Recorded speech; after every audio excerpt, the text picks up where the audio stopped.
कारण आपण पाहतोय महंत नामदेव शास्त्रींनी धनंजय मुंडे यांची पाठराखण केली आणि त्यामुळे मराठा समाज शास्त्रींविरोधात आक्रमक झाला असल्याचं बघायला मिळतंय। याशिवाय शास्त्रींचं कीर्तन रद्द करा, नाहीतर कायदा आणि सुव्यवस्थेचा प्रश्न निर्माण होईल असं देखील म्हणण्यात येतंय। तसा इशारा देण्यात आलाय। पुण्यातील देहू या ठिकाणी भंडारा डोंगरावरती अखंड हरिनाम सप्ताहाच्या निमित्तानं 7 तारखेला महंत शास्त्रींचं कीर्तन होणार आहे। मात्र शास्त्रींनी मुंडेंची पाठराखण केल्यानं मराठा समाज आक्रमक झाला असल्याचं बघायला मिळतंय। तर आपण पाहतोय शास्त्रींविरोधात मराठा समाज आक्रमक झालेला आहे। 7 फेब्रुवारीला देहूमध्ये शास्त्रींचं कीर्तन होणार आहे। मुंडेंची पाठराखण केल्यानं मराठा समाज आक्रमक झालाय। देहू येथील भंडारा डोंगरावर सर्वात मोठा हरिनाम सप्ताह साजरा होतोय आणि त्या 7 तारखेला या सप्ताहानिमित्ताने भगवानगडाचे महंत नामदेवजी महाराज शास्त्री यांचं कीर्तन या ठिकाणी होणार होतं असं आम्हाला आमचे तेथील स्थानिक मराठा सेवक नरेंद्र भाऊ मुरे यांच्या मार्फत कळालं। त्यानंतर आम्ही अखंड मराठा समाज पुणे जिल्ह्याच्या वतीने या भंडारा डोंगरावर गेलो आणि तेथील मंदिर कमिटी असेल किंवा पोलीस प्रशासन असेल यांची आम्ही भेट घेतली आणि त्यांना निवेदन दिलं की जे भगवानगडाचे महंत आहेत नामदेव महाराज शास्त्री यांचं आपण 7 तारखेला ते या ठिकाणी कीर्तन आयोजित केलं आहे। परंतु यानंतरची बातमी सुद्धा धनंजय मुंडे यांच्या संदर्भातली। धनंजय मुंडे यांनी आपण पाहतोय कृषी खात्यामध्ये घोटाळा केलेला आहे। त्यांचा मंत्रिपदाचा राजीनामा घ्या ही मागणी आता करण्यात आलेली आहे आणि ही मागणी अंजली दमानी यांनी केली आहे। महाग दरानं वस्तूंची खरेदी केली, टेंडर आधीच कंपन्यांना पैशांचं वाटप केलं, हा आरोप दमानिया यांनी आता केलेला आहे। त्याच्याबद्दल आता बोलत नाहीये, पण ते सुद्धा जर असलं तर त्याच्यातले अर्धे आणि याच्यातले अर्धे असं जर आपण बघितलं तर कमीत कमी 250 कोटीचा हा घोटाळा आहे। तर हा जो सगळा अंधाधुंद कारभार झाला आहे, तर माझी थेट मागणी आहे की आता तरी कृषी मंत्री तेव्हाचे आणि आताचे मंत्री धनंजय मुंडे हे मंत्री बनण्याच्या योग्यतेचे नाहीत, त्यांचा तातडीने राजीनामा घ्यावा। तर आपण पाहूयात नेमके आरोप काय करण्यात आलेले आहेत। नॅनो युरिया, नॅनो डीएपी फवारणी पंप खरेदीमध्ये घोटाळा करण्यात आला। धनंजय मुंडे कृषी मंत्री असताना 88 कोटींचा घोटाळा झाला। 90 रुपयांची नॅनो युरियाची बॉटल 220 रुपयांना विकण्यात आली। 2400 रुपयांचा फवारणी पंप 3500 रुपयांना खरेदी केला। 577 रुपयांच्या बॅग 1200 रुपयांना विकत घेतल्या असा आरोप दमानी यांनी मुंडेंवर केलाय।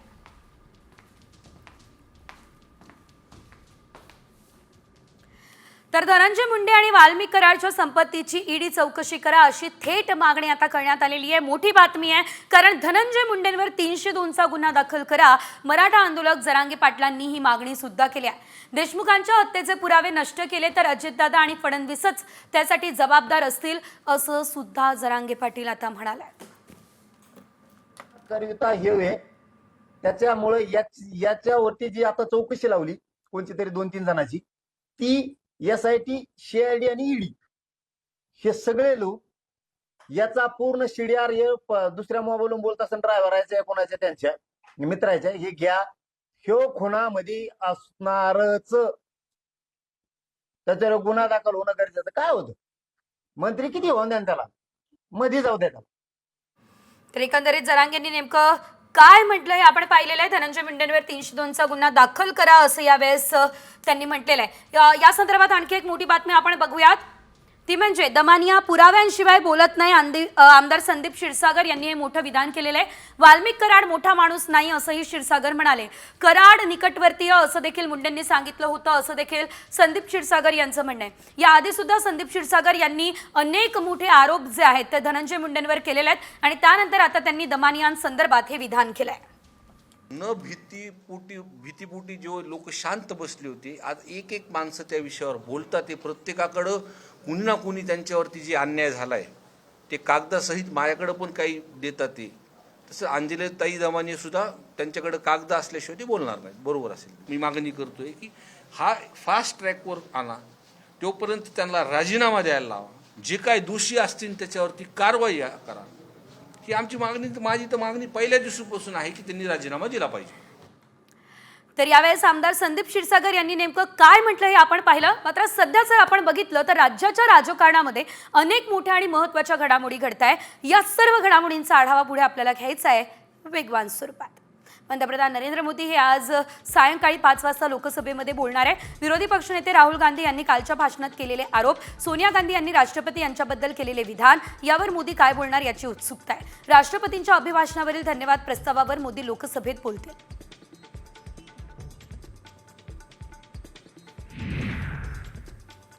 आणि आता संपूर्ण देशभरात समान टोल आकारला जाणार आहे. त्यामुळे आता वाहनधारकांना दिलासा मिळेल. रस्ते वाहतूक मंत्रालय एक समान टोल धोरणावर काम करत आहे. येत्या काळात देशभरात समान टोल आकारला जाणार अशी माहिती नितीन गडकरींनी दिली आहे.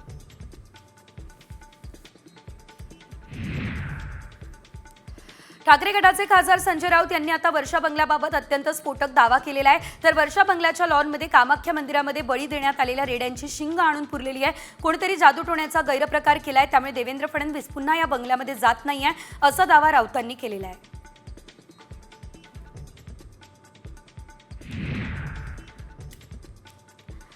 शिवसेना ठाकरे गटातील युवा सेनेचे नेते आणि आदित्य ठाकरे यांचे निकटवर्तीय सूरज चव्हाण यांना मोठा दिलासा मिळाला. खिचडी घोटाळ्यात ईडीने त्यांना अटक केली होती आणि त्यांना आता मुंबई हायकोर्टानं जामीन मंजूर केला. 1 लाखाच्या जात मुचलक्यावर त्यांना हा जामीन मंजूर झालाय.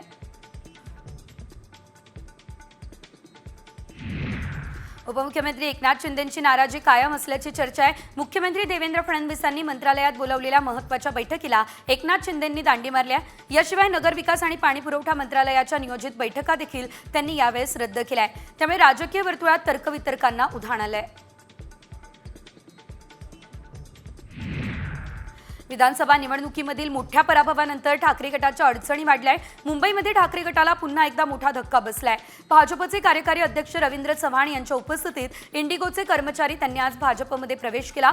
मुंबई आणि गोवा विमानतळावरील 2000 कर्मचाऱ्यांनी भाजपमध्ये प्रवेश केलेला आहे.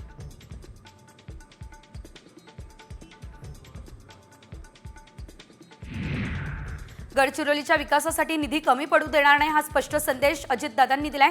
गडचिरोलीसाठी 418 कोटींचा आराखडा मंजूर करण्यात आलाय. मात्र तरी देखील अधिक निधीची मागणी असल्यानं वाढीव मागणी सादर करण्यात आली. अजित पवार यांनी यावर सकारात्मक प्रतिक्रिया दिली. निधीची कमतरता भासू दिली जाणार नाही असं आश्वासन दिलं. राष्ट्रवादी शरद पवार पक्षाचे प्रदेश सचिव श्रीहरी काळे यांचा अज्ञात वाहनाच्या धडकेत मृत्यू झालेला आहे. माजलगाव शहरातील राष्ट्रीय महामार्गावरती उभे असताना एका वाहनाने त्यांना धडक दिली आहे. या अपघातात गंभीर जखमी झाल्यानं त्यांचा जागीच मृत्यू झाला असल्याचं वृत्त आहे.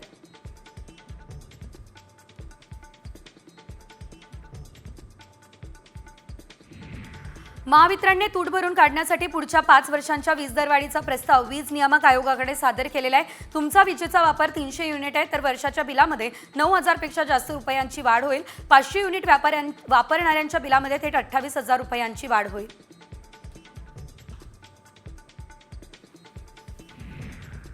तिकडे पुण्यातल्या सहकार नगरच्या काही भागातील पाणीपुरवठा गुरुवारी बंद असेल. शुक्रवारी सकाळी उशिरा कमी दाबानं पाणीपुरवठा होईल. समान पाणीपुरवठा योजनेअंतर्गत दुरुस्ती आणि जलवाहिनी जोडण्यासाठी हा पाणीपुरवठा बंद असेल. ही माहिती पाणीपुरवठा विभागानं दिली आहे.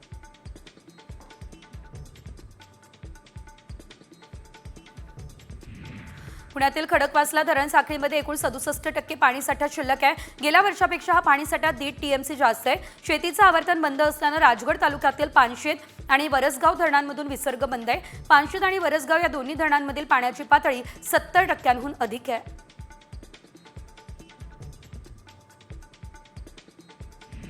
बॉम्बे रुग्णालयात आता परवडणाऱ्या दरात ट्रान्स व्हॉइस सर्जरी केली जाईल. रुग्णालयाकडून मिळालेल्या माहितीनुसार संपूर्ण शस्त्रक्रिया 20,000 रुपयांमध्ये होईल. आवाज बदलण्याच्या शस्त्रक्रिया करणाऱ्या 2 ट्रान्स महिला पहिल्या रुग्ण ठरलेल्या आहेत.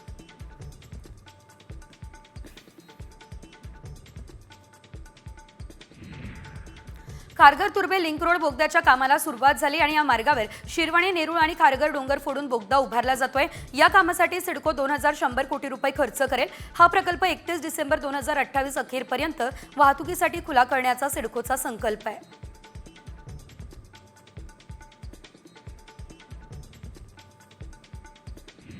जगातला सर्वात मोठा कोस्टल रोड आपल्या महाराष्ट्रात होईल. या कोस्टलचे रोडचं काम प्रगतीपथावर आहे. महाराष्ट्राचा हा कोस्टल रोड चीनचा रेकॉर्ड सुद्धा मोडणार आहे आणि या कोस्टल रोडमुळे नरिमन पॉईंट ते विरार प्रवास 40 मिनिटांमध्ये पूर्ण होईल. मुंबई पालिकेच्या अर्थसंकल्पात यासाठी तरतूद केली जाणार आहे.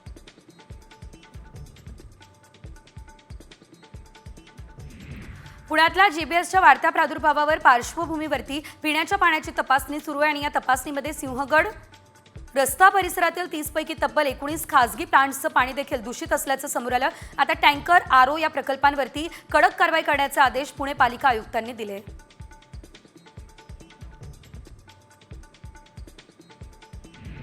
सरकारकडून आर्थिक सक्षम असलेल्या महिलांनी लाडकी बहीण योजनेचा लाभ सोडावा असं आवाहन केलं जाते. आतापर्यंत वाशिम जिल्ह्यातील केवळ 4 महिलांनी स्वतःहून लाडकी बहीण योजनेचा लाभ सोडलाय.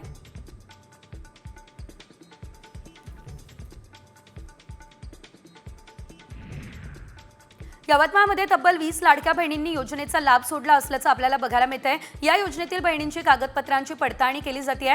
अपात्र ठरल्यास कारवाईसह रक्कम वसुलीची धास्ती बहिणींना आहे. त्यामुळे आतापर्यंत यवतमाळमध्ये 20 बहिणींनी योजनेचा हक्क सोडलाय.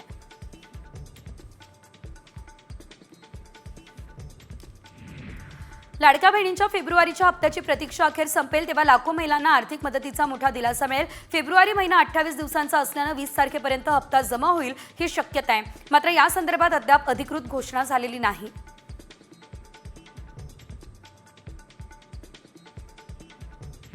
आता 4 चाकी असलेल्या बहिणींना मुख्यमंत्री माझी लाडकी बहीण योजनेचा लाभ सोडावा लागेल. कारण आजपासून तुमच्या दरवाजात अंगणवाडी सेविका उभी राहणार आहे. त्यांच्या पडताळणीमध्ये 4 चाकी वाहन तुमच्या कुटुंबियांच्या नावावर असल्याचं समोर आलं तर थेट तुम्ही अपात्र राहणार आहे. राज्याच्या कमाल आणि किमान तापमानात वाढ झाल्याचं दिसतंय. कारण अनेक ठिकाणी कमाल तापमानाचा पारा 34 अंशांच्या वर गेलाय. उन्हाच्या झळा बसताय. आजपासून किमान तापमानात 2 ते 3 अंशांची घट होण्याची शक्यता हवामान विभागानं वर्तवली आहे.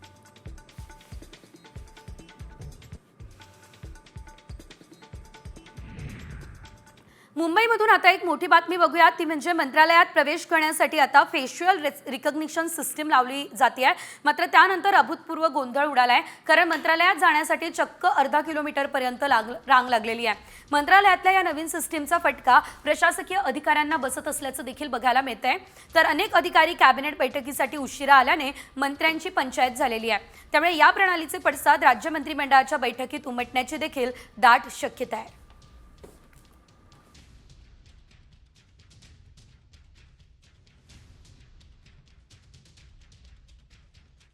या सिस्टीम मधल्या त्रुटी कधी लांब केल्या जातात आणि कधी नागरिकांना याचा फायदा होतोय बघणं महत्त्वाचं आहे. यासोबत राज्यभरातल्या इतर काही मोठ्या आणि महत्त्वाच्या घडामोडी पुढे वेगवान स्वरूपात. सातारा महामार्गावरील आता वाहतूक कोंडी सोडवण्यासाठी पुलाची कामं तातडीने मार्गी लावा अशी मागणी भोरचे राष्ट्रवादीचे आमदार शंकर मांडेकरांनी केल्या. भारतीय राष्ट्रीय राजमार्ग प्राधिकरणाच्या संकल्प संचालकांसोबत बैठक घेत त्यांनी अतिक्रमण काढण्याच्या सूचना केल्या.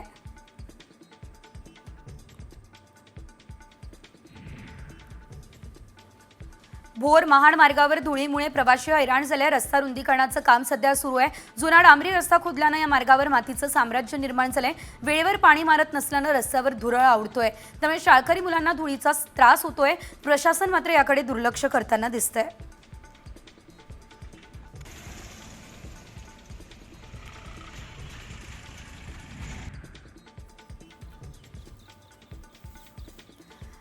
नाशिकच्या येवल्यातल्या पूर्व भागात तीव्र उन्हामुळे पाझर तलावातील पाणी आटतंय. त्यामुळे आदिवासी बांधवांचा मत्स्य व्यवसाय धोक्यात आलाय. माशांना शेततळ्यात सोडण्याची वेळ त्यांच्यावर आली आहे. शासनानं तलावातील गाळ काढून त्याची रुंदी वाढवावी अशी मागणी मत्स्य व्यावसायिक करतायत.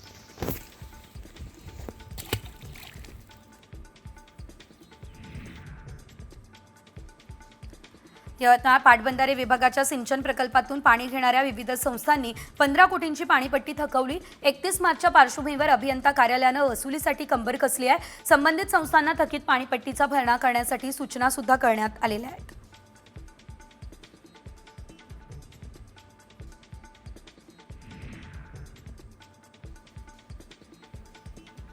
लोणावळ्यात माजी नगरसेवकाच्या आत्महत्या प्रकरणाचा प्रयत्न आता समोर आलाय. मात्र पोलिसांनी वेळीच रोखलं. त्यामुळे मोठा अनर्थ या ठिकाणी टळलाय. शहरातील रखडलेल्या विकास कामांवरून नाराज होत माजी नगरसेवक असलेल्या बाळासाहेब जाधवांनी नगर परिषद कार्यालयासमोर आत्मदहनाचा प्रयत्न केलेला आहे. मात्र घटनास्थळी पोलिसांनी तात्काळ हस्तक्षेप करत त्यांना रोखलंय.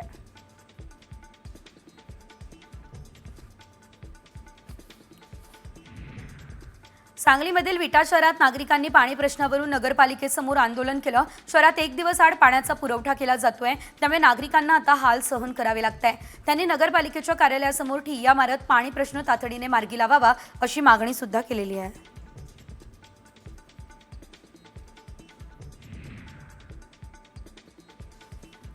महाबळेश्वरमधून स्ट्रॉबेरीचे रोपटे आणून त्याची लागवड चिखलदऱ्यात होतीये, त्यामुळे आदिवासी शेतकऱ्यांना रोजगार मिळालाय. सेंद्रिय पद्धतीने लागवड केलेल्या स्ट्रॉबेरीला चिखलदऱ्यात येणारे पर्यटक पसंती देत आहे. परिणामी लाखोंचा नफा शेतकऱ्यांना होतोय.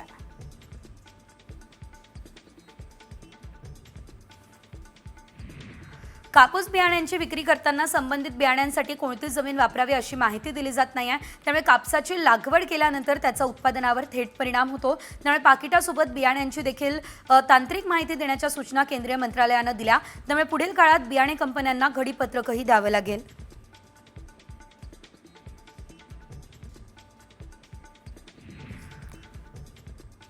तिकडे यवतमाळ जिल्ह्यामध्ये सोयाबीन खरेदीचा मुद्दा तापलाय. 6 जानेवारीपर्यंत सोयाबीन खरेदीची मुदत देण्यात आली आहे. अशातच 2 दिवसात शासकीय खरेदी केंद्रांवर सोयाबीनची खरेदी कशी होणार हा प्रश्न सध्या उपस्थित केला जातोय.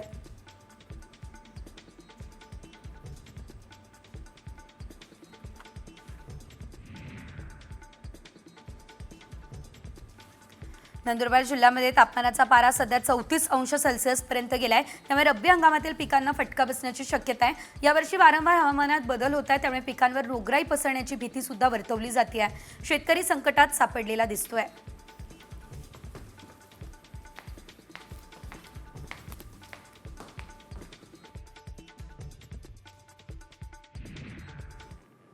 आणि आता बातमी महत्त्वाची आहे. खरं तर हार्ट अटॅक आल्यावर तुम्ही तुमचा जीव सहज वाचवू शकता. फक्त एक गोळी तुम्हाला जीवदान देईल. हे आम्ही का म्हणतोय? कोणती आहे ती गोळी ज्याने आपला जीव वाचू शकेल याची आम्ही पडताळणी केली. त्यावेळेस नेमकं काय सत्य समोर आलं, चला पाहूयात. हमारे सामने हार्ट अटैक हो रहा है, किसी तरह से हम कुछ कर सकते हैं कि थोड़ा डिले हो जाए, बच जाए कुछ? हार्ट अटैक हो रहा है इसका मतलब क्लॉट बन चुका. उस क्लॉट को डिसॉल्व करने के लिए हम लोग डिस्प्रिन देते हैं. वो एक टैबलेट, एक क्लोपिडोग्रोल करके गोली होता है 2 टैबलेट, और एक एटोर्वोस्टैटिन कोलेस्ट्रॉल की. ये 3 को चबा के खा लेना चाहिए. ऐकलत? हार्ट अटॅक आल्यावर मोठ्या धोक्यापासून तुम्हाला डिस्प्रिन गोळी वाचू शकते असा दावा करण्यात आलाय. खरंच या दाव्यात तथ्य आहे का? एक गोळी इतकी फायदेशीर आहे का? कारण लाखो लोकांना हार्टचा प्रॉब्लेम आहे. त्यामुळे या दाव्यात तथ्य असल्यास अनेकांना फायदा होऊ शकतो. मात्र या दाव्याची सत्यता जाणून घेणं गरजेचं आहे. डिस्प्रिन गोळी हार्ट अटॅक पासून वाचवणार. 3 रुपयांची गोळी वाचवेल तुमचा जीव.